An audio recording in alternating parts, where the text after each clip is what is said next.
Welcome back in. This is Preacher in the Hat. My name is Eric. I got a text this week from Derek. And long story short, in 2 short days prior to going to work on a Thursday morning, I'm going to be stuck in the gym as one of his accountability partners.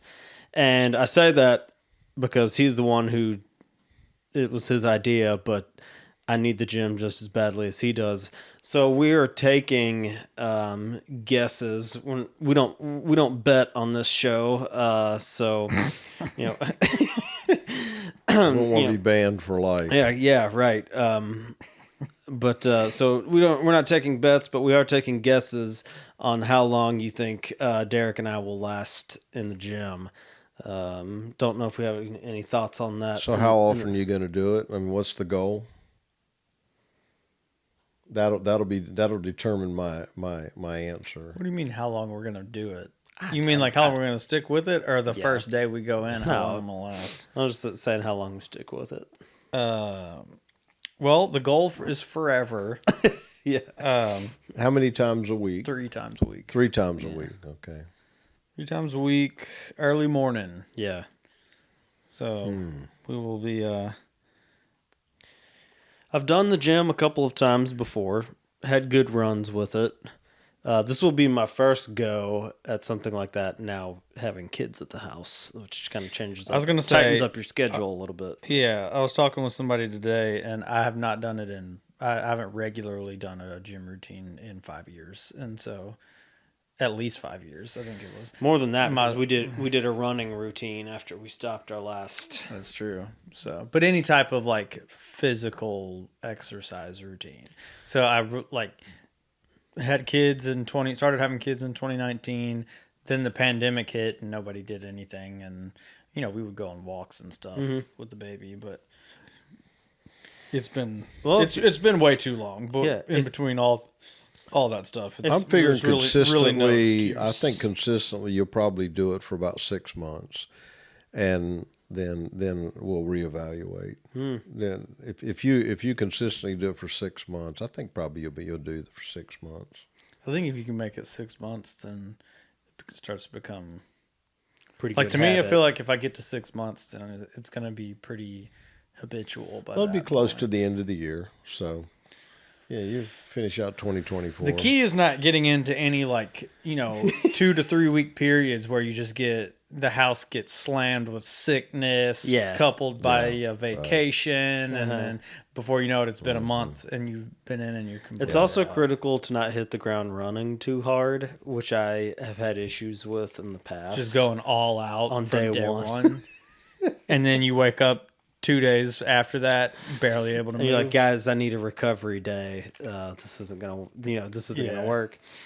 And so that's my day one. My day one goal is to just not leave in pain. So here's the part of the that's part of the reason though that I had to enlist some people to do it with me, because if you're doing it by yourself and you wake up in excruciating pain and not soreness, 2 days later, and it's time to go back to the gym, you're not going to go. So but if somebody else is going to be showing up there and you were the jerk who forgot or left, didn't make it, then So will you go directly from working out at the gym to work, or Yes. are you going? Okay. Yeah. Yep.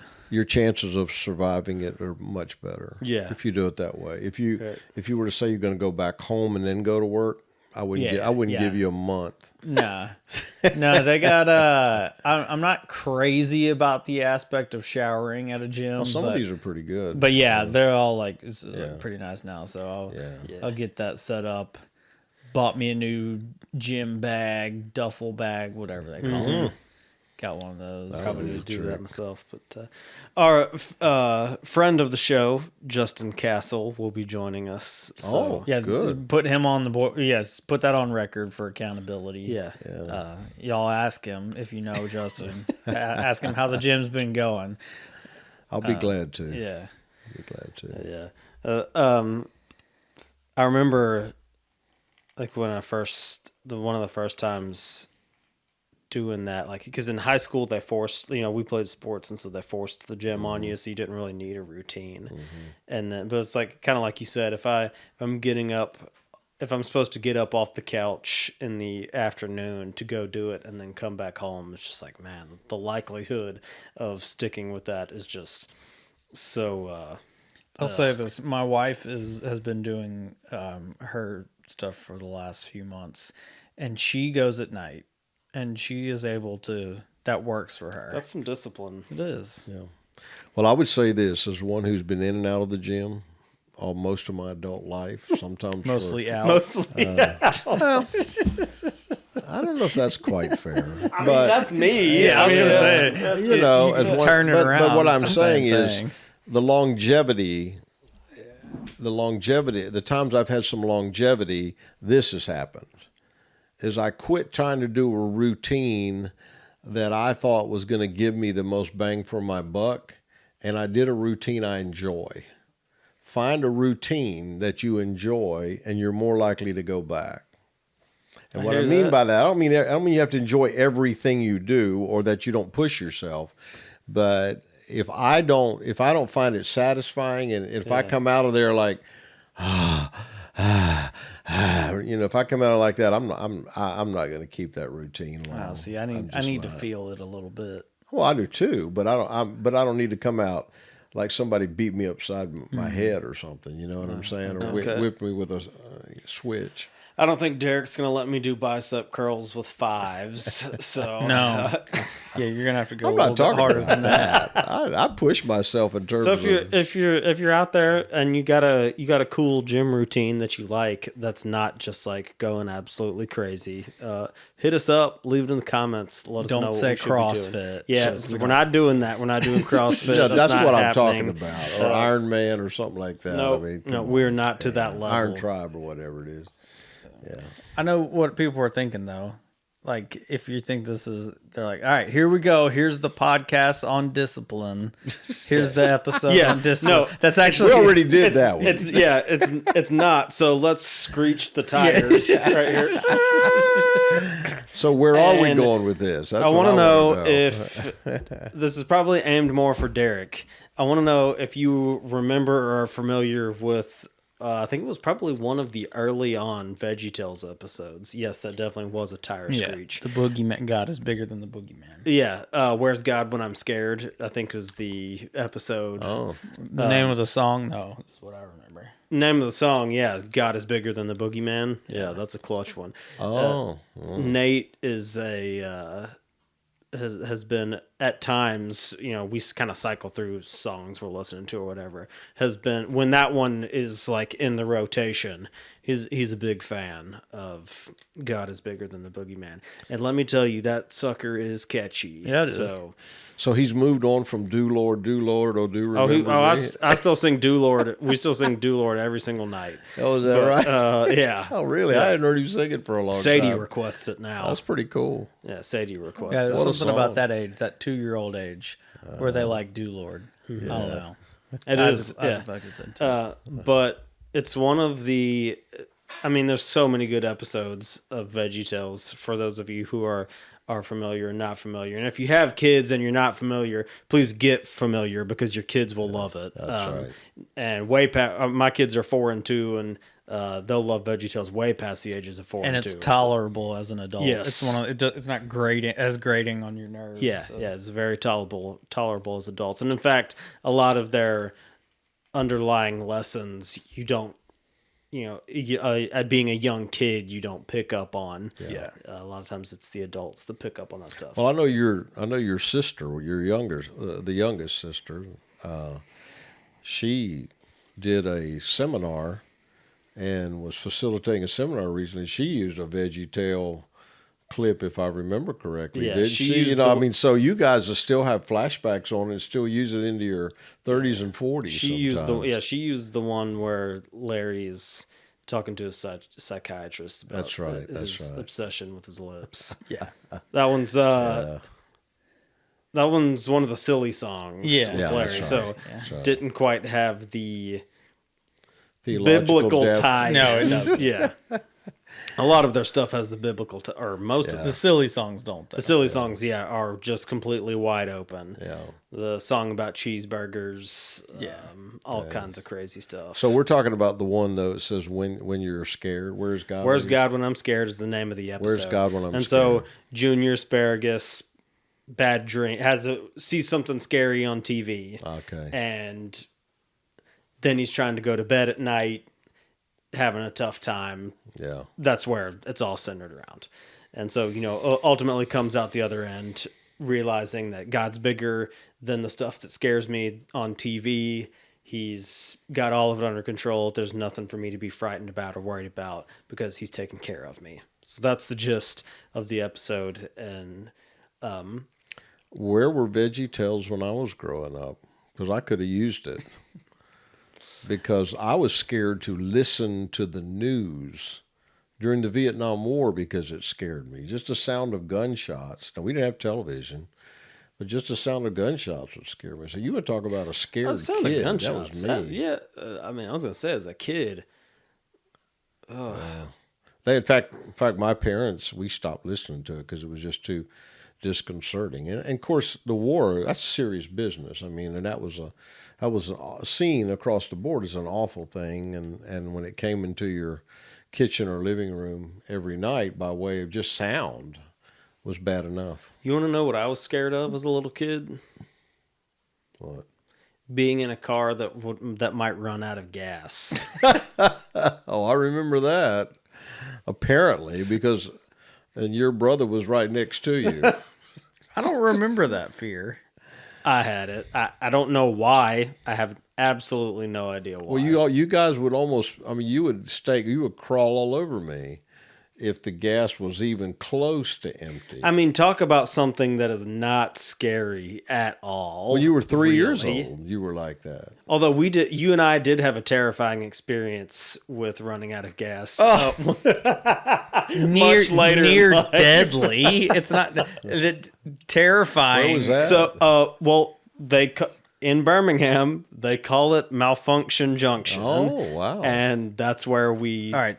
They've done the big flyover now. If you're, yeah, but right. now so they've kind of cleaned all of that stuff up a little bit. But that ramp is still But that ramp is still the same, but it has still made a difference Yes. in terms of. Yeah. And we were coming I-20 from Trussville, 2059 from Trussville, getting onto 65 South, and so you're over in that left-hand lane to get down to 65, and we come to the top of that ramp. So this merges in the fast lane. Yeah, so you're merging in the Yeah. fast lane. It's rush hour traffic, and people are going probably about 60 miles an hour. And we got Which is fast through there. And- it sounds yeah. simple and easy, but through there, Yeah. it's like flying. Dad's old van, the gas gauge was broken. So you didn't know exactly how much gas you okay. had. You ran out somewhere at around a quarter of a tank. You mean the It's- silver bullet? Yeah, I guess that's the The one it silver was. bullet. And That's a proper respect. and it ran out at the top of that 50 miles an hour, and we had to get all the way over. I was driving. Yeah. And we almost got sideswiped when we first got up there. Some people were just laying on the horn because we can't, we're not trying to think like, oh, let's coast to a gas station. We're like, coast over to the emergency lane and just stop. Because there's no, at least at that point in the road, maybe there is now, but there was no emergency lane on the left side. I got you. And we were certainly trying to get to the right side because then we Yes. could walk down off the interstate to Yeah. go get some gas. Yes. And so we had been cutting grass? No. We were painting. And so did you went to go get it? Yeah. Did then you have to purchase a tank? I don't Yeah, I think I remember. had to get one of Okay. those. And then I remember the van was just big enough that like it took up the entire emergency lane pretty much. And so also the gas tank was on the left side. So I remember filling it up and like pressing my whole body like back up against the van while people like in rush hour traffic were just like going right by me like a couple feet away. So I guess it is kind of scary if you run out of gas. maybe it is. or at least rush hour traffic at malfunction junction. Yeah, I Like, never realized that my fear of that was legitimized later in life. I never Yeah. made that connection. That was terrible. Interesting. It was Well, that's the absolutely thing horrible. about fear. I think the thing about fear is sometimes what you fear comes true. Sometimes, I mean, it is. So That's what they say in baseball, right? If you're scared of the ball, it finds you. Oh yeah, it's Yeah. coming for you. yeah, it will. That's an odd thing about fear. It's like, how do you stop it? Because fear is usually, you can have fear of something that is not happening but could possibly happen, and so if you create it in your mind, I think It's there. I think it's irrational fear that really is the ones that kind of like eat Yeah, you up. right. But for me, my fear began, and anxiety was paramount for me as a kid. Really, when I think back on it, sometimes I'm amazed. Really, I mean, kids have basic fears, but there were some fears that were not rational at all for me. And one of those that I've talked to y'all about before was when I'm in Colquitt, Georgia, and we moved there in September of 1960, and I was 3.5 years old. So we didn't start school there until I was 6. So we would have lived there about 3 years, and we lived on the end of a small street called Middle Street in Colquitt. And because we didn't have buses we were in town at that point. Later on, we moved to the country, but we didn't have buses, and so I had to walk to school. And in my neighborhood, there were other kids who were older than me that would walk to school. But not only did I have to walk to school when I was used to going to school, but I had to walk to school my very first day in school at age 6, and never having been to school or away from home, away from my mom. Now my dad worked, but mom was a stay-at-home mom at that point, and so what I remember was some of my greatest fears. Sometimes because I thought that I could go with the older kids, I was all right. But one morning, first of all, I remember the first day of school and sitting there getting ready, and my mom was tying my shoes and stuff, and then she was going to put me out with these kids that I knew a little bit but wasn't really close to, and we were going to have to walk across town, walk through town, and that's not a huge town, but I think it was probably close to a mile. Now it wasn't uphill both ways, like they say. There was no snow. It was not It was uphill. There was no Colquitt, snow. Georgia. It didn't have snow. It was not uphill Southwest both Georgia. ways, but it was a trek. And I remember my fear of leaving. I can't even describe it, but I can still feel it. So let me try to just tell you. I'm at the end of our street. I'm coming out. I'm at the end of our street here, and I know not all of you can see this because some of you are just listening, but I'm coming to the end of the street, and when we turn a corner, then I wouldn't be able to see my mom. But my mom was standing outside at the end of the small street, and she was waving at me. Mm-hmm. All right? And so we walked out through there, and we got away, and we started walking away, and I couldn't see mom anymore, and I panicked. And I went back to the street, and I looked, and she was still there. Thank God she was still there. And so then I waved at her a little bit and thought I had a little courage up, walked away, and I just couldn't make it. I mean, like I felt like I couldn't make it, and so I would walk back, and I don't remember how many times it was, but let's just say it was more than one. It was more than 2, and it might have been more than 3. And it's crazy as I'm telling you this story, and this is 61 years later, I can still feel it a little bit. Mm-hmm. Now, don't ask me why or what it feels like so much, except I can just kind of feel that. What do you think that was? I mean, like, come on, psychoanalyze me here and help me out. It's interesting because I don't really know. So we had this kind of experience like this with our oldest son, Nate. Now, he's only 4, but Yeah. Michaela and I are both relatively introverted. Yeah. And we consider Nate to be an extrovert, Okay. far and away. And so we kind of Michaela did a really good job trying to prepare him, and she was really thinking about how it was going to affect him dropping him off at a vacation Bible school. Oh, okay. This Yeah. week. Okay. But in my mind, she, like I said, so don't want to take anything away from that. She did a really good job preparing him, and she was concerned about how he was going to feel about it. And I'm like, oh, he's good. You know, he's an introvert. He thrives in this kind of arena. He's like nourished by being around people. That's just kind of the nature of how he is. But he did, when she left, I went to pick him up about 3 hours later at the end of VBS that day, and talked to his teacher. She's like, he did okay. He was really, he was pretty sad and scared most of the day. And so I was kind of like taken aback by that a little bit, in a sense, because I just expected to be able to throw somebody, even a 4-year-old with that personality, into that kind of scenario, because that's where he thrives. He does all that kind of stuff right, good. It's like, right. but at the same time, when I think about, he always thrives in whatever scenario, he still really he thrives in comfortable scenarios, which I know he's 4 years old. That's not shocking at all. right. But it's usually, even if it is big groups of people, it's his people. That's, it's what he's used to. And if it is strangers, like he's really good at meeting friends on the playground, or something like that. But it's someone he approached one-on-one, and, and reels that kid in to play with them for the time that he's there.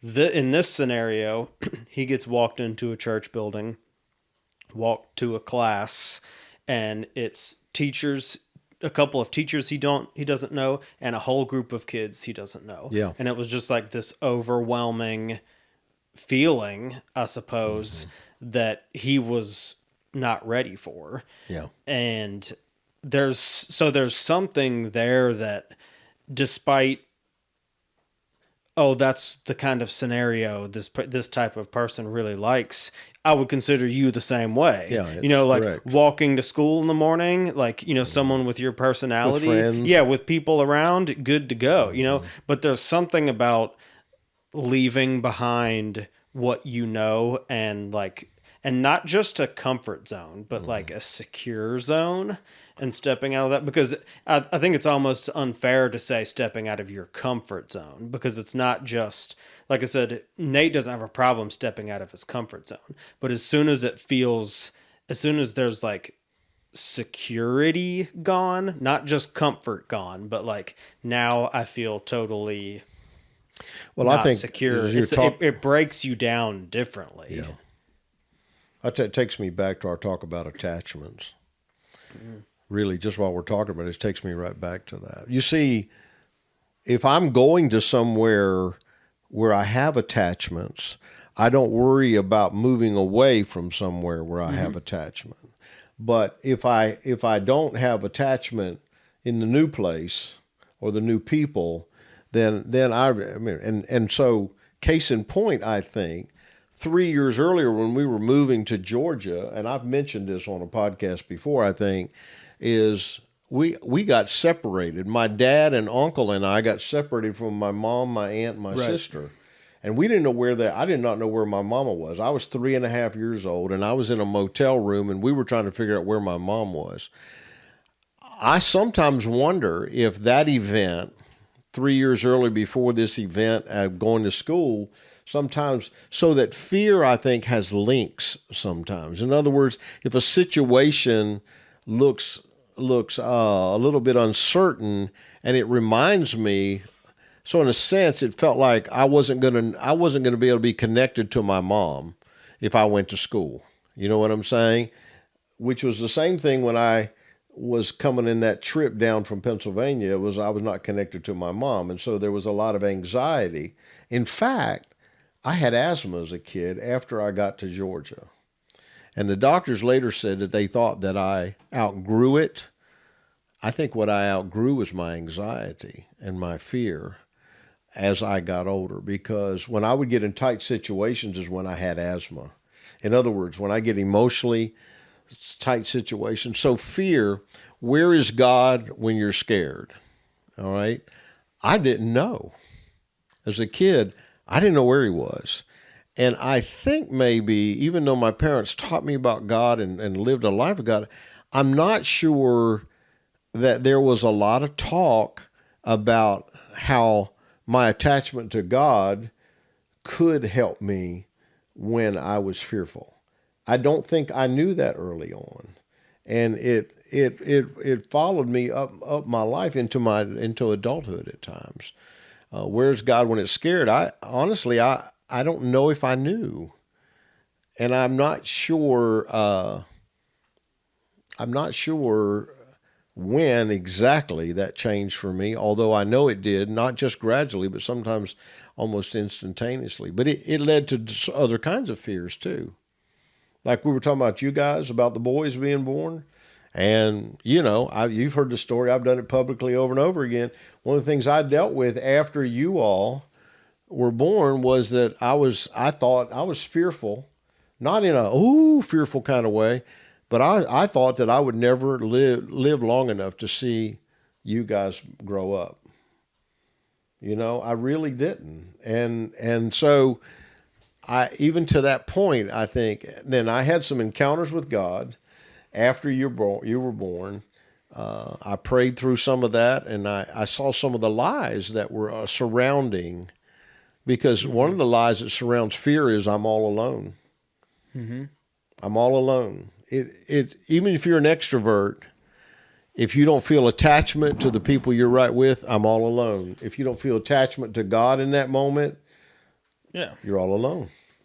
I do remember, and this fear did not follow me into adulthood or anything like that, but I remember being afraid of like hearing really loud thunder, bad storms outside. Yeah, right. And I think now my wife probably wishes I was a little more scared. She don't would wake like up for us to enough. get to, I don't wake up enough. I'll sleep right through it. And she would like for us to get to the safe space way earlier than I feel is necessary. I got you.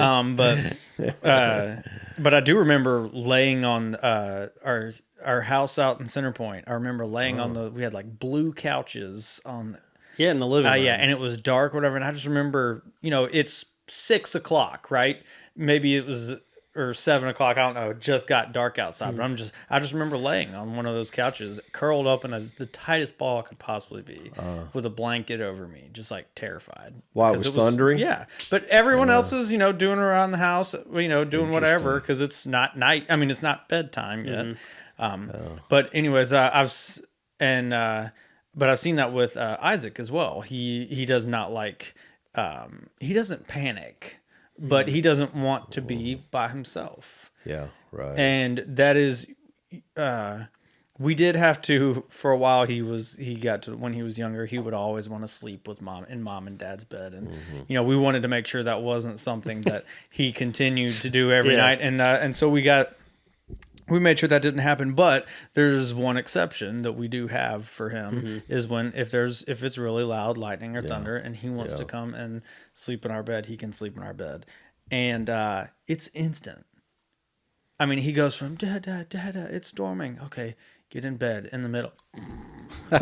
Like just and he's out. Like he's gone. But it is that feeling of, is he any safer in our bed than his bed?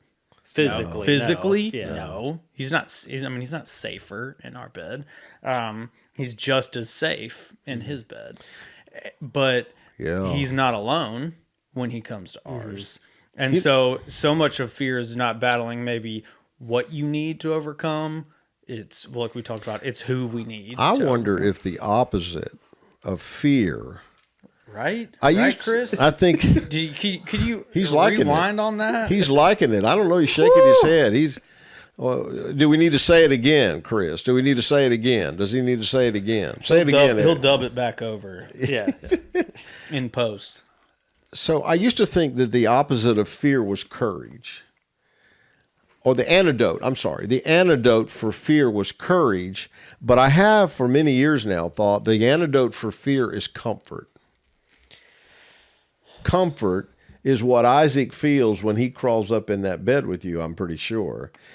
Oh, yeah. You see, but if you just said to him, be strong and courageous, you're not going to get hurt. If you just said those words to him, those would not be words of, that would be words of courage that you were trying to place in his head.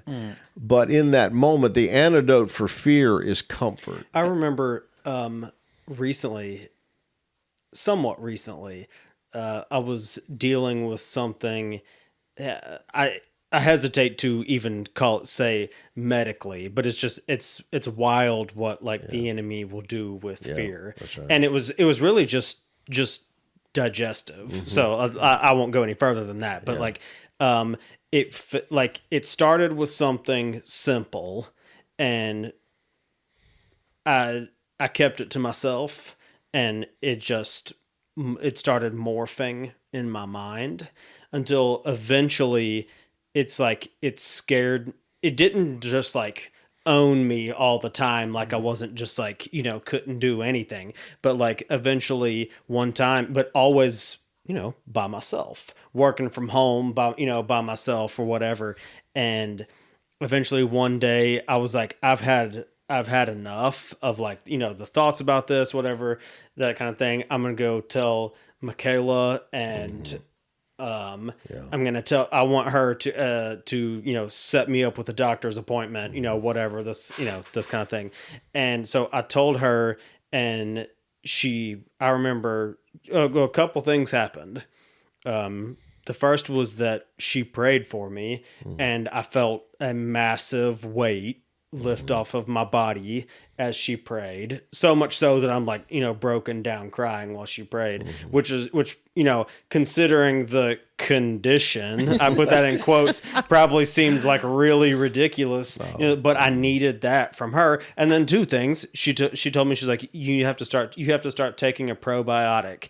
And I took a probiotic for 3 days, and my stomach felt perfect, 100%. And this was months that I let this go on. And then I go to the doctor. It was scheduled 3 or 4 months later after that. And 36 of the blood work things that they measure when they take your blood or whatever, I was perfectly in range on 35 of 36. That's comforting. Yeah, but it's wow, could have done that sooner, right? If I had allowed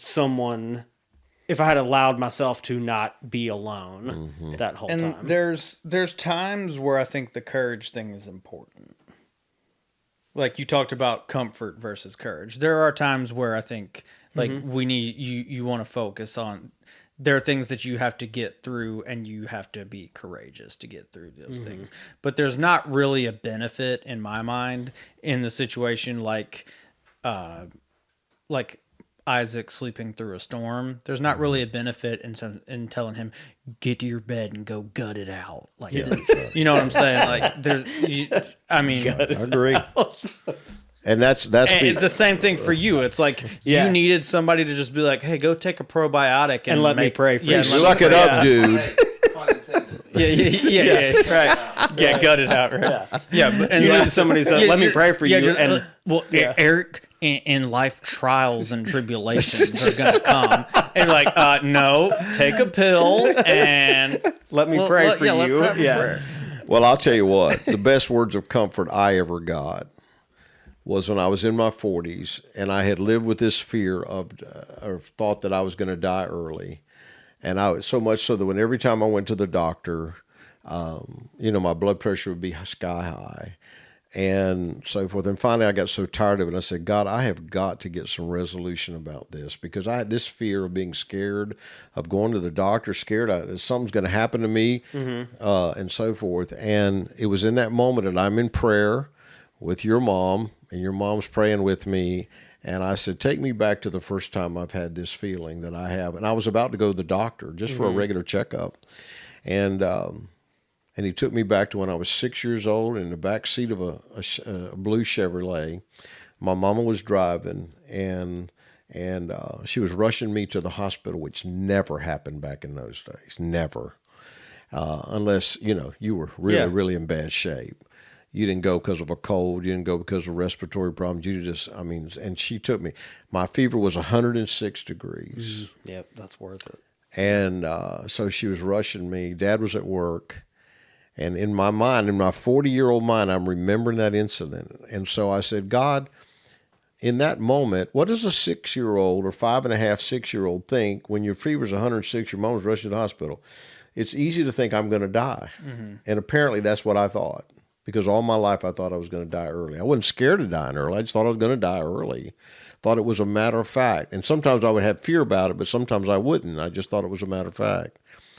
But in that moment in my 40s in Homewood, Alabama, I said, Jesus, I couldn't hear what you were saying to me in that back seat when I was 5.5, 6 years old with a 106-degree fever, and my mama was worried. And I said, but you were there, and what did you want to tell me? Well, guys, you've heard this story, but I'll mention it briefly. And that was the next words I heard in my mind at Homewood, Alabama, in my 40s, after being a pastor and an overseer of churches and working in prisons and all that thing. I heard these words. My nickname was Stevie at that age. Nobody had called me Stevie in 35 years. But in that moment, in my 40s, while there in Homewood, I heard the words of God say to me, Stevie, you're going to be all right. I'll not bore you with all the details of the consequences and results of that. Those words of comfort have stuck with me for the rest of my life, for the last 20-something years of my life.